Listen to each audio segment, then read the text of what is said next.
Welcome to RK family vlogs.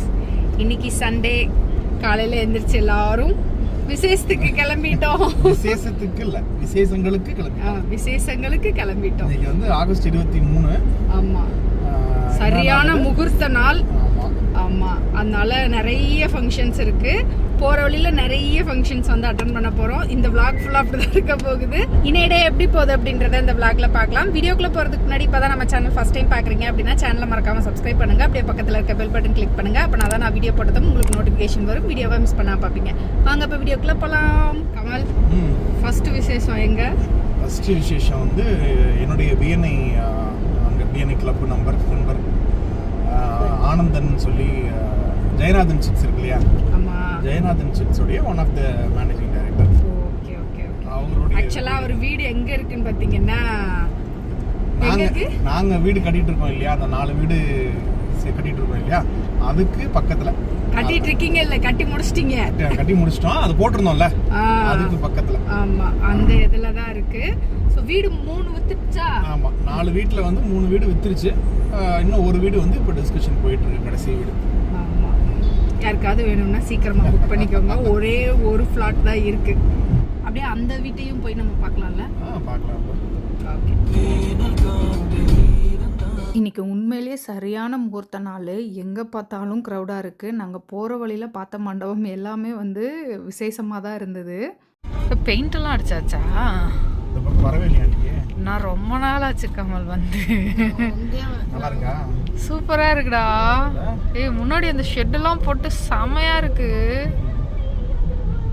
பாரேன், உங்கதுலேயே இன்னொருத்தவங்க இது பண்ணுறாங்க போலயே. கமலும் அவங்க பிஎன்ஐ மெம்பர்ஸும் சேர்ந்து ஒரு 4 ஃப்ளாட் கட்டிக்கிட்டு இருந்தாங்க. அதில் 3 ஃப்ளாட் சேல் ஆயிருச்சு. நான் ரொம்ப நாள் கழித்து இன்றைக்கி தான் வரேன் இந்த ஏரியா பக்கம். வீடெல்லாம் சூப்பராக இருந்தது. முன்னாடி அந்த ஷெட்டெல்லாம், கார் ஷெட்லாம் இறக்கி செம்மையாக இருந்தது, கேட்டெல்லாம் போட்டு. அதுக்குள்ளேயே 3 வீடு பால் காய்ச்சி. இன்னைக்கு உள்ளே போகும்போது கொஞ்சம் ஷாக்கிங்காக தான் இருந்தது. சரியான பாட்டு சத்தம். கமல் ஃப்ரெண்டோட வீடும் ஃபுல்லாக இன்னும் வீடு கம்ப்ளீட் ஆகலை. இன்னைக்கு நல்ல முகூர்த்த நாள் அப்படின்றனால இன்னைக்கு பால் காய்ச்சி வச்சுட்டு இன்னொரு 15 நாள் வேலை இருக்குது, அதை வந்து கம்ப்ளீட் பண்ணிக்கலாம் அப்படின்றனால இன்னைக்கு பால் காய்ச்சி வச்சுட்டாங்களாம். நான் ஆக்சுவலாக அந்த 4 வீட்டில் ஒரு வீடு இன்னும் சேல் ஆகலைல, அந்த வீட்டை போய் பார்த்துட்டு வரலாம் அப்படின்னு சொன்னேன். பட் ஆனால் அங்கே ஒருத்தவங்க பால் காய்ச்சிட்டு இருந்தனால சரி வேண்டாம், நம்ம இந்த வீட்டை வந்து சுற்றி பார்த்துட்டு அடுத்த ஃபங்க்ஷனுக்கு கிளம்பலாம் அப்படின்னு சொல்லிட்டு இவங்க வீடை நல்லா சுற்றி பார்த்தோம். சூப்பராக இருந்தது. ஒரு ஃபங்க்ஷன் முடிச்சாச்சு. கமல், வீடு சூப்பராக இருக்கு. கைல், வீடு நல்லா இருந்துச்சுல, ஆனால் வாங்கிக்கலாமா நம்ம அப்படின்னு கேட்டால் வேணான்றா. ஏன் பாப்பா வேணான்ற? நம்ம அங்கேயே இருந்துக்கலாமா? நமக்கு செம்மரப்பட்டியே போதும். அந்த வீடு போச்சு அப்படின்னா அதுக்கப்புறம் கிடைக்காது. ஆமா, அந்த வீடு போயிடுச்சு அப்படின்னா நமக்கு கிடைக்காது. பார்க்க அவ்வளோ அழகா இருக்கு. வெளியில எலிவேஷன்லாம் சூப்பரா இருந்தது. முன்னாடி அந்த ஷெட் இறக்குனதுக்கு அப்புறம் இன்னும் சூப்பரா இருக்கு, செமையா இருக்கு. இவங்க எப்ப பார்த்தாலும் என்ன வம்பிழுத்துட்டே இருக்காங்கடா, என்னன்னு கேளுடா. இவங்களுக்கு இதே தான்டா வேலை. இந்த காதுல கேட்டு இந்த காதுல விட்டுருவா. ஆனா காது வலிக்குதுடா, காதுல கேட்டா. 2 பேரும் ரொம்ப பேசுறாங்கடா. 2 காதுக்கு இடையில எதுவுமே இல்ல அப்படின்னா ஈஸியா இந்த பக்கம் வந்து இந்த பக்கம் போயிடும். அந்த நடுவுல வந்து உனக்கு மீஷம் தான் இருக்கு, அதனால போக மாட்டேன். நீ அங்க உன் பக்கத்துல உட்காந்துருக்க வாயில எதையாவது அடைச்சு விடு. நான் இங்க என் பக்கத்துல உட்காந்துருக்க வாயில அடைச்சு விடுறேன் எதையாவது வச்சு. அப்பா கஷ்டப்பட்டு சம்பாரிச்சு கொண்டு வந்தா அம்மா என்ன பண்ணுது? ஆமா ஆமா, அம்மா சம்பாதிக்கிறதே இல்ல, அப்பா மட்டும்தான் இப்படி பாவம் கஷ்டப்பட்டு களை எடுத்து எனக்கு கொண்டு வந்து குடுக்குறாரு. என்ன பண்ணுது அம்மா? என்ன பண்ணுது? என்னங்க எதுல ஆர்டர் போடுது? மீஷோல ஆர்டர் போடுது. மீஷோ ஓனர் வந்து இந்த வீடியோ பார்க்கணும். பார்த்தா ஆர்டர் போட விட மாட்டேன். அவங்களுக்கு காசு தானே வருது. அவங்களுக்கு காசு தானே வருது, அவங்க எதுக்கு வேணான்றாங்க? சேட்டை உங்களுக்குலாம் கொஞ்சம் நஞ்ச சேட்டை இல்லடா. என்னை சும்மா கிண்டல் பண்ணிட்டே இருக்கீங்க. பாப்பா, இன்னொருக்கு ஏதாவது பேசினாங்க அப்படின்னா எனக்கு டென்ஷன் ஆயிடுவேன் பாப்பா, சொல்லி வச்சுக்க பாப்பா. சரி பாப்பா, இவ்வளோ சொல்லிருச்சு. அதுக்கு அடிப்பேன், அடிப்பேன். கிளிப்ப கை காலை உடைச்சு விட்டுருவேன். அடிப்பியா என் பிள்ளைய?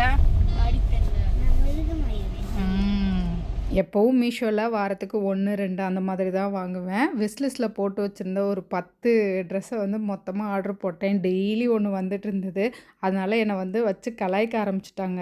போங்கடா இனிமேல் நான் ஆர்டரே போட மாட்டேன் அப்படின்ற மாதிரி மைண்ட் செட் வந்துருச்சு. மீஷோவில் இப்போ ரீசெண்டாக வாங்கின ட்ரெஸ்ஸஸ் எல்லாத்தையும் சேர்த்து ஒரு வீடியோவில் நான் காட்டுறேன். திண்டுக்கல்ல ஃபங்க்ஷனை முடிச்சுட்டு தேனி கிளம்பிட்டோம். செம்பட்டியில் சரியான டிராஃபிக்கு.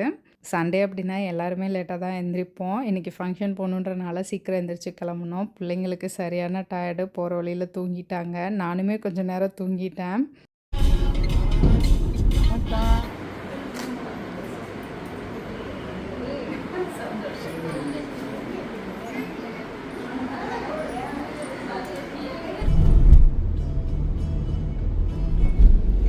ரெண்டு ஃபங்க்ஷன் முடிச்சாச்சு. இப்போ 3வது ஃபங்க்ஷன் போய்கிட்டு இருக்கோம். யாரு ஃபங்க்ஷன்? 2வது ஃபங்க்ஷன் வந்து என் ஃப்ரெண்டோட வளகாப்பு.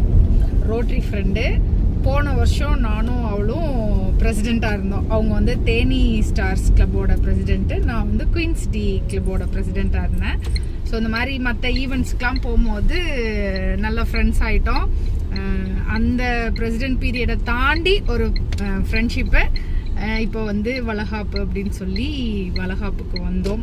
வளகாப்பை முடிச்சுட்டு அடுத்த ஃபங்க்ஷன் இது வந்து சின்னமனூர் பக்கத்தில்.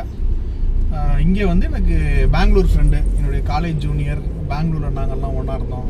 பிரகாஷோட அவங்க வீட்டோடைய கிரகப்பிரவேசம். அதுக்கு தான் வந்து பத்திரிக்கை வைக்க வீட்டுக்கு வந்தாங்க. ஸோ அந்த ஃபங்க்ஷனுக்கு தான் இப்போ போய்கிட்டு இருக்கோம்.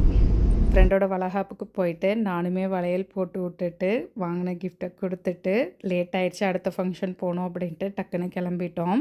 அப்போ அந்த வீட்டில் தான் இது போட்டிருக்காங்க. அப்போ அந்த வீடு தான்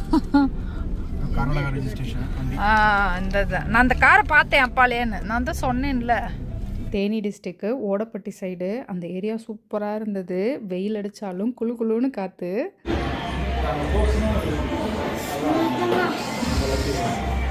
கொடுத்துரு சித்தப்பா கையில் கொடுத்து, நான் சித்தி கையில் கொடுத்துரு.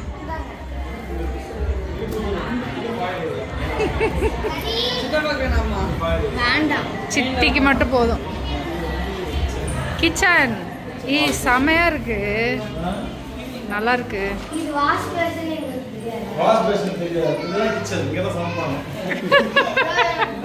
இல்ல இங்கதான் தூங்குவாங்க.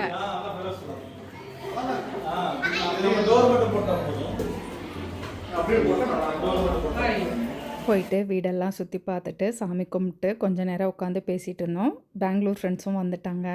நாங்கள் வந்து புத்தா ஸ்டாச்சு தான் வாங்கியிருந்தோம். எங்களுக்கு இது ரொம்ப பிடிச்சிருந்தது. அவங்க வீட்டில் வந்து அந்த போதி மரம் மாதிரி இருந்தது. அந்த இதுக்கு கீழே வைக்கலாம் அப்படின்னு சொல்லி வச்சோம். சூப்பராக இருந்தது. என்ன அந்த மரத்துக்கு இந்த புத்தா ஸ்டாச்சு வந்து கொஞ்சம் சின்னதாக இருந்தது. இன்னும் கொஞ்சம் பெருசாக வாங்கியிருக்கலாமோ அப்படின்ற மாதிரி ஃபீல் ஆச்சு. அந்த இடத்துல அவங்க விநாயகர் சிலை வைக்க போகிறதா சொன்னாங்க. சரி நாங்கள் வாங்கிட்டு வந்த புத்தா ஸ்டாச்சு வந்து டிவி யூனிட் பக்கத்தில் வச்சுக்கோங்க, அது நல்லாயிருக்கும் அப்படின்னு சொல்லிட்டோம்.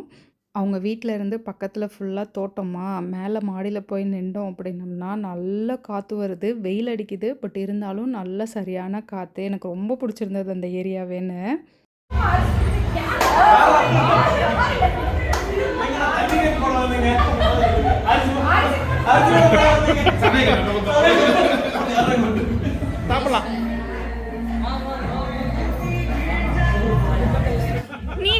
நீ சாப்பாடு போடுவேன்னு பார்த்தா நாங்க சாப்பிடுறது வேடிக்கை பார்க்க உட்காந்துருக்க.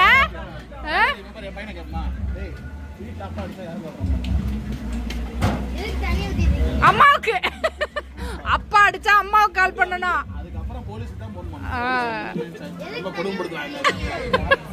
லாஸ்ட்டாக பிரபோனா, பிரகாஷ் இவங்களை எல்லாரையும் பிரபோனா வீட்டு ஃபங்க்ஷனில் பார்த்தது. அதுக்கப்புறம் இப்போ தான் பார்க்குறோம். ரொம்ப ஹாப்பியாக ஜாலியாக பேசி சிரிச்சிட்டு இருந்தோம். பாரு ஆமாம் என்ன சொல்கிறாங்க, காய் சாப்பிட்டேன்னா கண்ணாடி காய் நல்லா சாப்பிடு.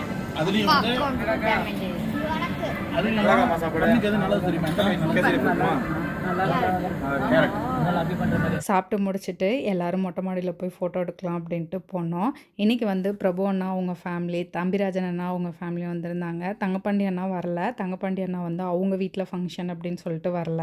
ஃப்ரெண்ட்ஸ் எல்லோரும் ஒன்றா சேர்ந்தோம் அப்படின்னோம்னா ரொம்ப ஜாலியாக இருக்கும். பேசி சிரிச்சிட்டு டைம் போகிறதே தெரியாது. டை அடிச்சது தெரியுது, மூஞ்சி தெரியல தெரியல தெரியல தெரியல தெரியல. எடுத்துட்டோம். எத்தனை ஃபேன் போட்டிருக்கீங்க? வேணா நீங்களே வேணா. கொடைக்கானல் போறோம், நீங்களும் வந்து நாங்க வரோம், கமல் வண்டி ஓட்டுறாரு. அப்படியே வருவாரு, வண்டி நிப்பாட்டாரு. இதுதான் வந்து பசுமை பள்ளத்தாக்கு. வாங்க அடுத்த ரோட்டு போவோம். எல்லாரும் சேர்ந்து ட்ரிப்பு போய் ரொம்ப நாள் ஆச்சு, ட்ரிப்பு பிளான் பண்ணுங்க அப்படின்னு சொல்லிட்டு வந்திருக்கேன். பேசிகிட்டே இருந்தது, டைம் போனதே தெரில. 2:30க்கு மேலே தான் அங்கேருந்து கிளம்புனோம். அங்கேருந்து நேராக சேகரண்ணா வீட்டுக்கு தான் வந்தோம். சேகரண்ணா அவங்க ஊரில் அவங்க குலசாமி கும்பாபிஷேகம் அப்படின்னு சொல்லியிருந்தாங்க. பட் அது கொஞ்சம் லேட்டாக இருந்தனால நாங்கள் ஃபஸ்ட்டு மற்ற ஃபங்க்ஷன்லாம் முடிச்சுட்டு ஈவினிங் போல் வரலாம் அப்படின்ட்டு ஈவினிங் வந்தோம். காலையிலேயே அத்தை வந்துட்டு போயிட்டாங்க. சேகரண்ணா வீட்டில் போயிட்டு அங்கே 1 மணி நேரம் உட்காந்து ஜாலியாக பேசிகிட்டு இருந்துட்டு அதுக்கப்புறமா தான் கிளம்புனோம். பிள்ளைங்க ரொம்ப டயர்டாயிட்டாங்க. வாங்க வீட்டுக்கு போகலாம் அப்படின்ட்டு கேட்டுகிட்டே இருந்தாங்க. சரி வாங்க போகலாம் அப்படின்னு சொல்லிட்டு கிளம்பிட்டோம். சேகரண்ணா இருந்து டின்னர் முடிச்சுட்டு போங்க அப்படின்னாங்க. பிள்ளைங்க தாங்க மாட்டாங்க, நான் கிளம்புறோம் அப்படின்ட்டு கிளம்பிட்டோம்.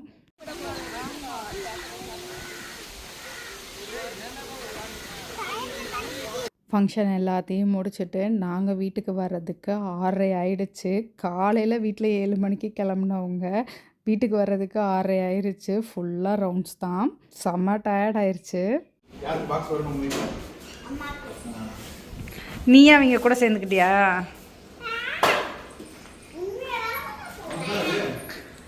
நான் உன்னை என்ன சொன்னேன்? எனக்கு ஒர்க் அவுட் பண்ணுறதுக்கு என் ஷூ பிஞ்சு போச்சு, எனக்கு கடையில் கூப்பிட்டு போய் வாங்கி கொடு அப்படின்னு சொன்னதுக்கு ஆன்லைனில் ஆர்டர் போடு அப்படின்னு சொன்னது யாரு?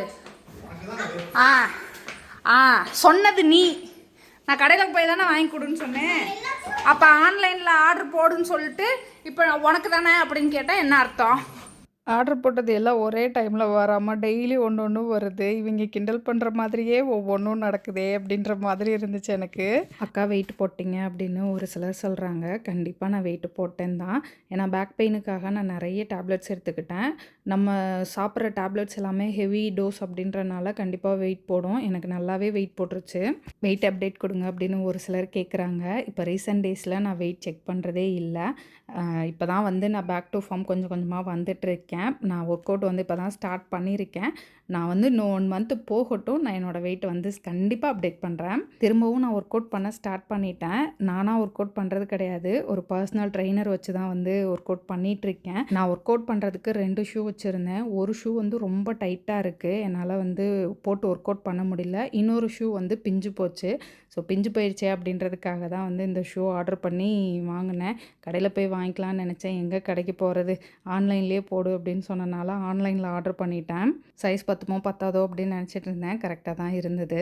அவ்வளோதான், இந்த விலாக் இதோடு முடிஞ்சது. இந்த வீடியோ உங்களுக்கு பிடிச்சிருக்கும் நம்புகிறேன். பிடிச்சிருந்தா லைக் பண்ணுங்கள், மறக்காமல் சேனலை சப்ஸ்கிரைப் பண்ணுங்கள். அடுத்த வீடியோவில் பார்க்கலாம். அது வரைக்கும் பாய்.